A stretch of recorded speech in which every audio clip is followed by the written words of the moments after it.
Hello IIT aspirants, welcome to math book. मैं आपका teacher Nitin और आज इस वीडियो में हम डिस्कस करेंगे क्वाड्रेटिक इक्वेशन की डीपीपी नंबर 9 के solution.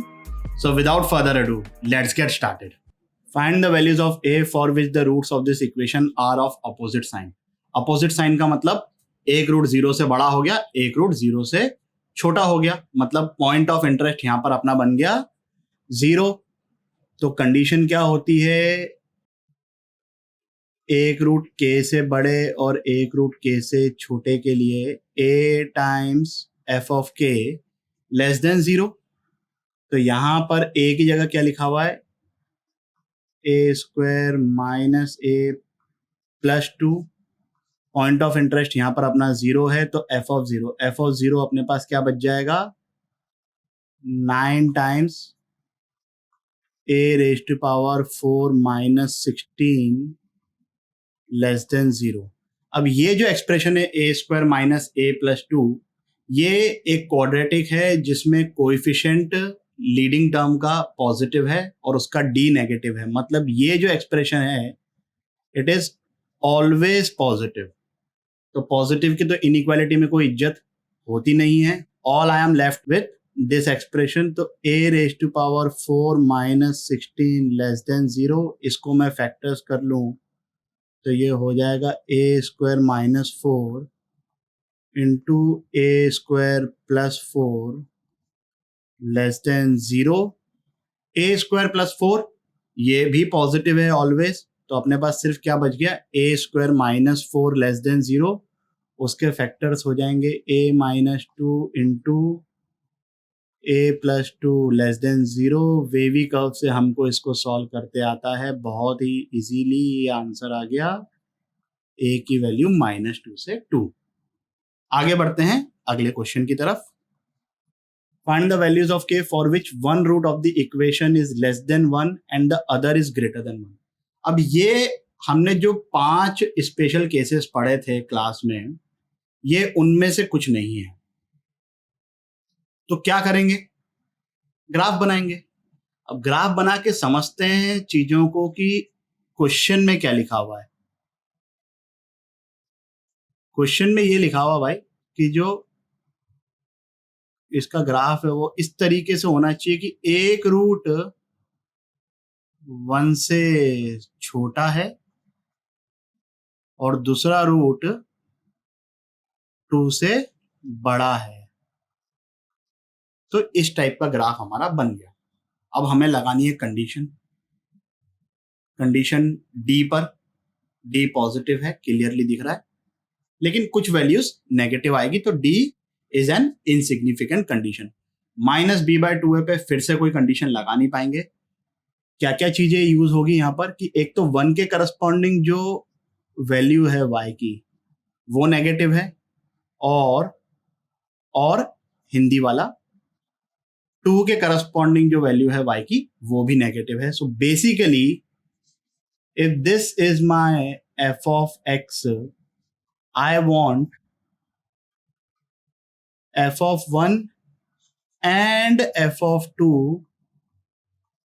both to be negative simultaneously। f of 1 यहां से कितना आ रहा है, x की जगह मैंने 1 सब्सटीट्यूट किया तो ये बन गया 1 minus 1 minus 4 minus 3 into -2 that will be 6k minus 15 less than 0। तो यहां से k हो गया लेस देन 7/3। ये हो गई पहली इक्वेशन। फिर मुझे क्या करना है, f of 2 को भी लेस देन 0 करना है।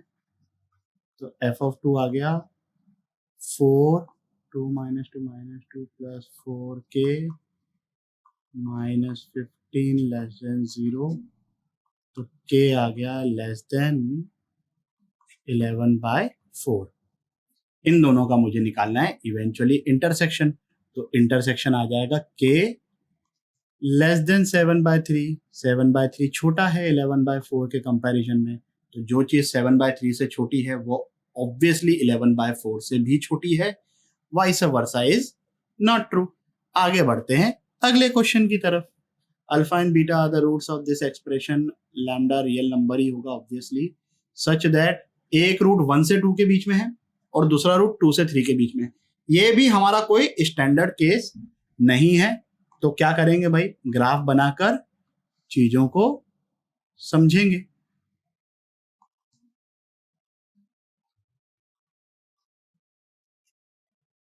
तो 1 कहीं पर यहां पर, 2 मुझे नहीं पता, 2 को सेंटर में ही बनाएंगे अपन, ठीक है, क्योंकि एक 3 है तो चलो ठीक है सेंटर में बना देते हैं। बट इसका मतलब ये नहीं हुआ कि वर्टेक्स 2 के इक्वल हो जाएगा, वर्टेक्स का एक्स कोऑर्डिनेट 2 के इक्वल हो जाएगा।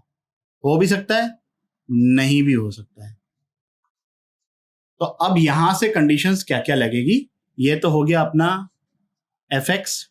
अब क्लियरली मुझे दिख रहा है कि f of 1 and f of 3 are positive and f of 2 is negative.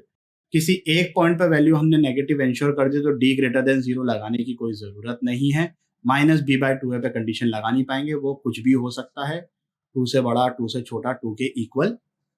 तो these are the necessary and sufficient condition. तो एफ ऑफ 1 निकालते हैं। एफ ऑफ 1 यहां से कितना हो गया, 4 माइनस 16 माइनस 12 प्लस लैम्डा, ये चाहिए ग्रेटर देन 0, मतलब लैम्डा आ गया ग्रेटर देन 12। एफ ऑफ 3 भी मुझे चाहिए ग्रेटर देन 0, तो एफ ऑफ 3 कितना आ रहा है, 4 into 9 36, 36 minus 48 that will be 12 plus lambda, ये भी ग्रेटर देन 0, तो मतलब लैम्डा ग्रेटर देन 12 आ गया। और एक और कंडीशन क्या है अपने पास कि एफ ऑफ 2 नेगेटिव होना चाहिए। एफ ऑफ 2 कितना आ गया, 16 minus 32 that will be minus 16 plus lambda less than 0, तो यहां से आ गया लैम्डा लेस देन 16। तो अब इन तीनों का इंटरसेक्शन लिया तो आंसर क्या आ गया अपना, lambda between 12 and 16 both not included. Clear with this? चलिए फिर आगे बढ़ते हैं अगले क्वेश्चन की तरफ। Find the values of a for which the roots of the equation. अब देखिए ये क्वेश्चन का आंसर मैंने लिख रखा है, जो डीपी पे जहां पर अपलोड करी थी वहां पर आंसर भी लिख रखा है। वहां पर आखिरी में a equal to 2 was also one of the value. अगर आप लोग वो चीज भूल गए हो, अगर आप लोगों ने आंसर कैलकुलेट किया, बाकी सब चीजें आपकी आ गई है, माइनस इंफिनिटी से माइनस 1/4 यूनियन 5 से 6 ब्रैकेट्स अपने हिसाब से जो भी आ रहे हैं, और अगर आप वो 2 भूल गए हो तो वो मैं 2 समझाता हूं क्यों आएगा by the end of the solution. पहले तो क्या लिखा हुआ लैंग्वेज में, फॉर विच द रूट्स। अब ये रूट्स के बाद ये ब्रैकेट में एस लिख दिया, इसका मतलब क्या है कि आंसर सिंगुलर फॉर्म भी हो सकता है, प्लूरल फॉर्म भी हो सकता है। Both the roots in the interval, तो ये हो गया हमारा फोर्थ वाला स्टैंडर्ड केस। फोर्थ वाले स्टैंडर्ड केस में हमारे पास कंडीशंस क्या होती है, d greater than equal to 0। तो पहले इसको सॉल्व करते हैं। d कितना आ रहा है यहां पर,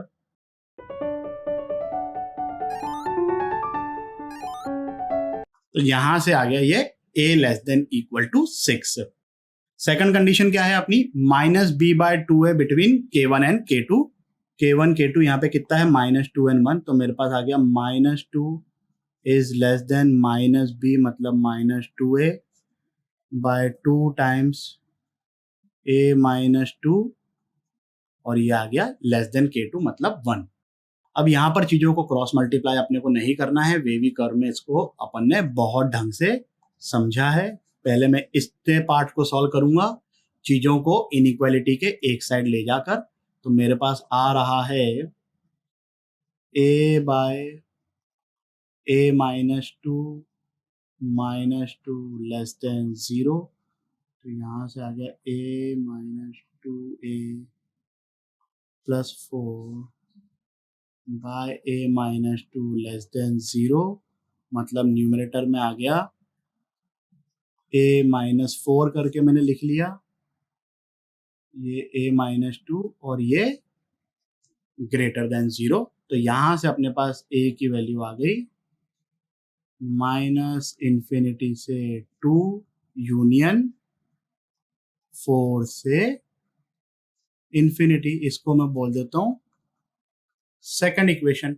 अभी भी इसका एक पार्ट बचा हुआ है सॉल्व करना, ये वाला है। इसमें भी हम चीजों को राइट हैंड साइड पे लेके जाएंगे तो हमारे पास क्या आ जाएगा, a by a minus 2 plus 1 greater than 0, फिर से एलसीएम लिया तो 2a minus 2 upon a minus 2 greater than 0, यहाँ से आ गया a belongs to minus infinity से 1 यूनियन 2 से इन्फिनिटी। ये हो गई अपनी थर्ड इक्वेशन। तो थर्ड कंडीशन क्या है अपनी, leading coefficient into f of k1 positive. तो यहाँ पे लीडिंग कोएफिशिएंट तो a माइनस 2 हो गया, f of minus 2, f of minus 2 मैंने निकाला तो ये कितना हो जाएगा 4a minus 8 minus 4a plus a plus 3 greater than 0। तो यहाँ से मेरे पास आ गया a minus 2 into a minus 5 greater than 0। तो यहाँ से अपने पास a आ गया माइनस इन्फिनिटी से 2 यूनियन 5 से इन्फिनिटी।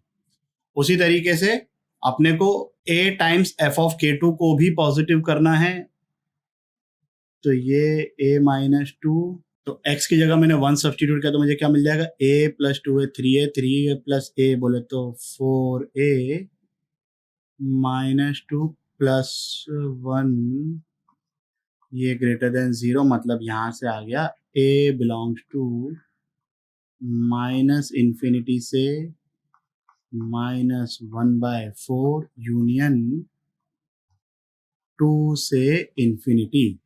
इसको मैंने बोल दिया 4 और इसको मैंने बोल दिया इक्वेशन 5। अब मेरे पास जो 5 इक्वेशंस आई है उनको मैं लिस्ट करता हूं क्योंकि बहुत ज़्यादा है, और फिर फाइनली उन सबका इंटरसेक्शन लेना है। तो इनका इंटरसेक्शन आ जाएगा a belongs to minus infinity से minus 1/4 open bracket union upper limit 5 से 6 और 6 पे क्लोज्ड ब्रैकेट।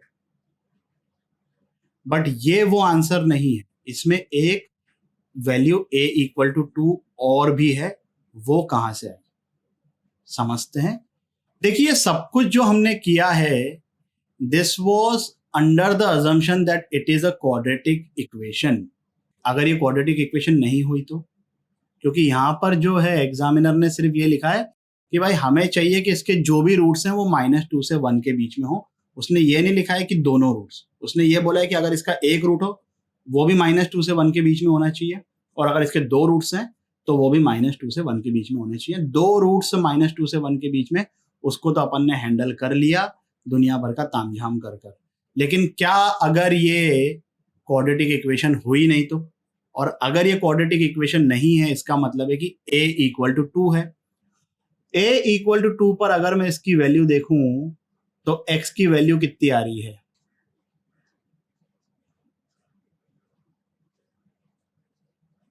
4 5। अब ये जो वैल्यू आई है क्या ये -2 से 1 के बीच में होती है? यस होती है। तो क्या a equal to 2 should be a part of answer? Yes it should be. तो फाइनल आंसर हमारे पास क्या आ गया, a belongs to minus infinity से -1/4 यूनियन 5 से 6, और इस पूरे इंटरवल में ऑब्वियसली 2 इंक्लूडेड नहीं है, तो मुझे 2 को इंक्लूड करना पड़ेगा। आप लोग समझ रहे हैं, this is because of the language.